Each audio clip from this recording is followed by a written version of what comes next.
구독, 좋아요, 알람 설정.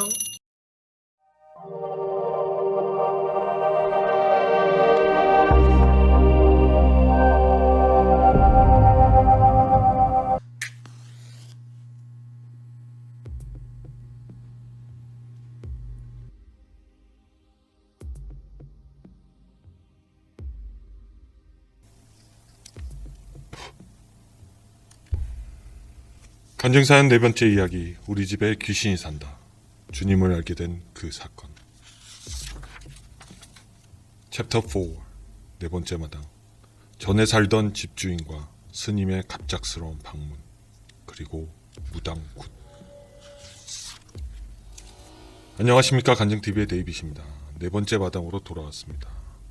지난 시간에는 아버지에 이어 누나가 흰 사람의 형체를 보게 되었고, 이상하게도 집안의 물건이 움직이거나 소리가 나는 등 과학적으로는 정말 이해할 수 없는 그러한 말씀을 드렸었습니다. 또한 아버지는 그 형체를 봄으로써 몸이 아프기 시작했고, 누나도 불행이 닥쳐 원하는 대학도 못 가고 항상 불면증에 또 불안에 떨어야 하는 상황은 계속되었습니다. 제 이야기를 하겠다고 했는데 저번 시간에 그 말씀을 드리기 이전에 저희 집으로 누가 찾아왔던 이야기를 먼저 하는 게 좋을 것 같아서 그 얘기부터 하겠습니다. 저희가 살게 된 그 집은 총 3채로 이루어져 있습니다. 그 본체가 있고요. 그 뒤쪽에 뒤뜰에 이제 뒷채가 있고, 앞에서 이제 수의실 같은 경비실 같은 방이 있었습니다.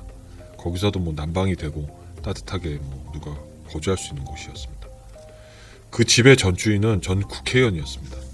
그래서 그 집은 의원을 돕는 사람이 이제 많아서 구조가 그랬던 게 아닌가 하는 생각을 해보게 됩니다. 2년 정도 지났을 때 아버지가 그 하얀 형체를 본 그 전후에 갑자기 그 전주인이 저희 집을 방문했습니다. 보통 우리가 이제 집을 사게 되면 계약이 뭐 완료되고 나면 전주인이 방문하는 경우는 흔하지 않는 경우가 있습니다. 뭐 계약 다 끝났는데 올 이유가 있겠습니까? 근데 이제 그런 낯선 사람이 방문했을 때는 당황하지 않을 수가 없었습니다. 그 전주인은 찾아오자마자 우리 집을 심각한 눈으로 이렇게 둘러보고 쳐다보면서 뭐 이렇게 눈빛이 불안한 눈빛을 감추지 못했다고 그랬습니다. 그리고 몇 마디 이제 질문을 하고 결국 이제 떠났다고 했습니다. 우선 그 앞마당에 있었던 수영장을 메꾼 것에 대해서 이야기를 하셨다고 했습니다. 수영장을 메꿨네요. 이제 마당으로 만드셨네요. 그랬다고 했습니다. 그리고 이제 3층에 있는 그런 맨 위에 3층에 쪽방이 하나 있었는데, 그 쪽방과 이제 물탱크가 바로 옆에 있었는데, 그 물탱크도 이제 둘러보면서 별일 없이 잘 작동하냐, 그리고 문득 이제 물었다고 했습니다. 무슨 뭐 점검을 하러 나온 사람처럼 좀 둘러봐도 되냐고 하고 이야기를 이제 했다고 했습니다. 그리고 혹시 다른 별일이 없으시냐고 물어보더라고 했습니다. 당황스러운 질문만 계속하게 되니 어머니는 좀 기분이 언짢으셨다고 했습니다. 무슨 일이라도 일어나야 하는 것처럼 질문을 하니까 나중에는 막 짜증이 나셨다고 했습니다. 별일 없습니다, 우리는. 그랬더니 그 전 국회의원이 이제 묻더랍니다. 그리고 자기 이야기를 하더랍니다. 사실 자기가 이 집에 살 때 이제 국회의원으로 활동하다가 안 좋게 되었다라고 했습니다.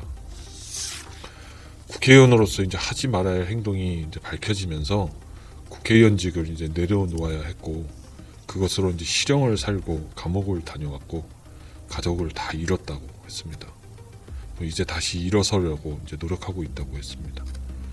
뭐 그런 장황한 자기 개인 사정을 이렇게 우리 집에 와서 구태히 이제 설명을 하는 것 자체가 좀 어머니 입장에서는 당황스러웠다고 했습니다. 뭐 그러냐고 말씀하시고 기분이 아주 안 좋으셨다고 했습니다. 왜냐하면 그때부터 아버지 몸은 이제 많이 아파지셨고 사업도 이제 막 꼬이기 시작했습니다. 그래서 걱정이 많으셨던 거죠. 그리고 조금 지나서 제 기억에 이제 당시에는 절이 있는 스님들이 이렇게 두루 막 다니면서 집 앞에서 막 목탁을 두들기면서 시주를 거두려고 다니는 경우가 많았습니다. 그런 사람들이 오면 사실 좀 귀찮죠. 뭘 줘서라도 돌려보내지 않을 수도 없고 모른 척할 수도 없고, 뭐 사람 나올 때까지 끝까지 목탁을 두들기니까 거의 뭐 반 깡패 같죠. 뭐 부처님을 믿는 스님을 따르는 사람들 입장에서 기분 나쁘실지 모르지만 뭐 사실은 막무가내죠. 그 당시에는 그 스님이 이제 집이나 사업장 가게 같은 데서 이제 묵탁을 두들기면 돈이라도 이제 건네 주어야 하는 그런 풍습이 뭐 그렇게 일반적인 거였기 때문에 어머니도 묵탁 소리를 들으니까 아 누가 또 시주하러 왔나 보다 하시고 약간의 이제 돈을 챙겨서 스님에게 이제 문간에서 시주하려고 하셨다고 했습니다. 당시에는 저희 집안은 지난 영상에서도 이제 언급한 둘째 누나 이외에는 아무도 교회도 예수님도 다니지 않았습니다. 그래서 이제 어머니는 아버지와 더불어 절에 시주도 많이 하고 방생도 다니시고 이제 그런 행위들을 하신 상황이고 전보로도 다니시고 그랬기 때문에 그 스님은 이제 모시는 거를 그렇게 거부감 없이 이제 하셨던 거죠. 그 스님은 이렇게 뭐 합장을 하더니 어머니께서 받은 시주에 이제 감사를 하고 나서 이상한 말을 했다고 했습니다. 이 집에 기운이 느껴지는데 그 기운이 너무 셉니다. 그래서 이 집은 사람이 사는 주택이 아니라 절을 만들어야 했습니다. 라고 하더랍니다. 아버지가 아파서 가뜩이나 이제 신경이 막 예민해져 있는데 스님마저 시주까지 했는데 대뜸 이 집을 뭐 절로 만들려고 그런 이야기를 하니 더더욱 기분이 나빴다고 했습니다. 아니 도대체 뭐 우리 집을 절로 만들면 우리는 뭐 어떻게 하라는 얘기인가 싶었다고 했습니다. 터가 안 좋은가 진짜 하고 걱정이 막 태산이 된 거죠. 하지만 불교가 또 미신으로 이제 가득 찼던 그때 당시 어머니로서는 참고로 지금 어머니는 정말 오랫동안 교회 다니시는 권사님이세요. 연로하셨지만 그 어머니로서는 이제 신경이 안 쓰일 수가 없었습니다. 아버지의 병환 그리고 둘째 누나의 입시 실패 때문에 어머니는 속상하고 혼란스러웠는데 전주인이 와서 저런 질문을 하지 않나 스님마저 와가지고 막 절을 지으라고 막 그러니까 어머니를 되게 막 힘들게 했던 것 같습니다. 어머니 그런 거 되게 그때는 잘 믿으셨으니까 또 젊으셨고 그러나 이제 사단 마귀는 어머니의 마음을 가만 놔두지 않았습니다.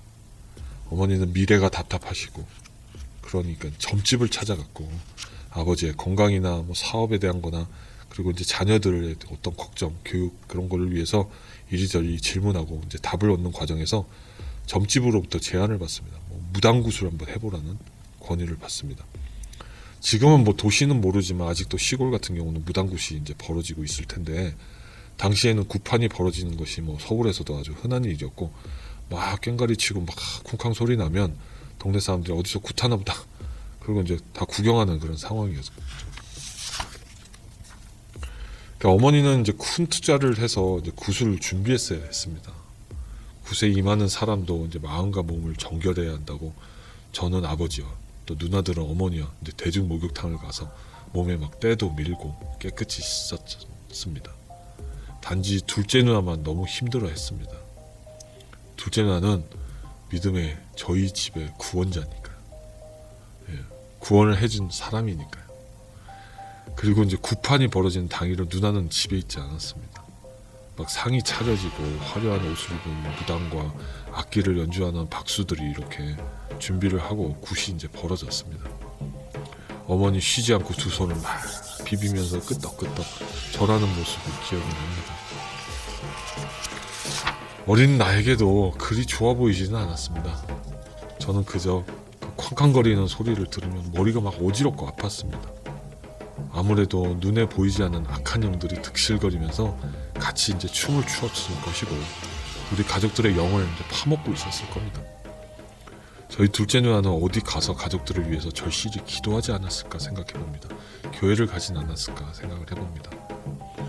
그 무당은 건방진 말투로 이 집에 신들이 놓였다 하면서 돈을 더 요구하는 어머니는 요구하였고 또 어머니는 당신 100원, 1000원 이렇게 그 제사장에 계속 이제 놓는 것을 이제 목격했었습니다. 아니 신이 돈으로 행복할 수 있는 것인가? 그것은 말이 안 되었습니다. 왜 저기다 돈을 넣어야 되는 것일까? 뭐 그런 거. 그저 하나의 쇼에 불과한 것이고 사기라는 생각도 어린 나이에 문득 해보았습니다. 저는 막 숨이 막히고 토를 할 것 같은 심정이었습니다. 그런 꽹가리 북소리 막 그 무당 그 뭐 흔드는 뭐 이상 뭐 종 같은 거 있잖아요. 그 소리 들었을 때 굉장히 뭐 기분 나쁘고 그 색깔도 마음에 안 들고 모든 게 다 기분이 나빴습니다. 그 안에 있는 자체가 이미 하나님이 제 영을 지켜보셨고 저를 지명하여 이제 부르시려고 그러한 악령들이 춤을 추는 구판을 바라보는 제 영을 분별하게 하시고 저를 아프시게 한 게 아닐까 싶습니다. 저희 둘째 누나 저를 지명하신 거죠. 주님이 이 집의 구원을 위해서, 복음을 위해서 저희를 택하신 거라고 저는 생각했습니다. 결국은 그 굿의 이제 결말은 무당이 이제 신이 이제 진노를 멈추었다. 기륭화복이 있을지어다. 그러면서 라고 말하면서 말도 안 되는 이 사기 쇼는 끝났습니다. 사실 뭐 얻을 만큼 돈도 들어왔으니 뭐 그냥 말하는 무당의 소리일 뿐입니다. 그리고 결국 무당은 마지막에 부적을 하나 써서 집 대문에다 턱 하고 붙이고, 우리 옛날에는 막 입춘대길 이런 거 붙이듯이 막 집 문에 막 부적 붙이잖아요. 함부로 뛸 수도 없었어요. 사람들이 무서워하니까 뛰지를 못했죠. 그리고 저는 집안에 붙어있는 이제 노란 종이에 적힌 형체 모를 붉은 글씨가 기분이 되게 나빴습니다. 뭐 여담입니다만 그 부적이 나중에 아버지의 사업 실패로 다른 노란 딱지, 즉 집에 경매에 넘어가고 온갖 세간살이가 경매에 넘어가는 노란 딱지를 탁탁탁 붙을 때 이 부적이 노란 딱지, 경매 딱지로 바뀌었구나. 그런 생각도 들었습니다. 지금 생각하면 그 사악한 무당과 당시 주님을 몰랐던 우리 가족이 지금도 매우 속상하고 안타깝습니다. 나중에 알게 된 사실이지만 어머니는 그래도 하나 아들 있는 거 지키시려고 제 베개 안에 몰래 부적도 틀렸네요. 부적을 하나 숨기셨는데 제가 베개 가지고 장난을 치다가 뚝 떨어진 빨간 요만한 작은 봉투 안에 있는 노란 부적을 이렇게 펼쳐가지고 이렇게 놀다가 막 찢어버리고 막 그래서 엄청 혼이 나기도 했습니다. 그게 얼마나 비싼 건데 그걸 찢어버리냐고 막 꾸짖으실 때는 내가 왜 혼나야 되지? 이런 이유도 몰랐습니다. 그게 뭐 비싼 건지도 몰랐고 참 한심한 사실이죠. 그 화려한 무당굿을 하고 나서도 여전히 우리 집은 우울했습니다. 둘째 누나는 계속 불면증에 시달리고 대학 생활도 편하지는 못했다고 했습니다.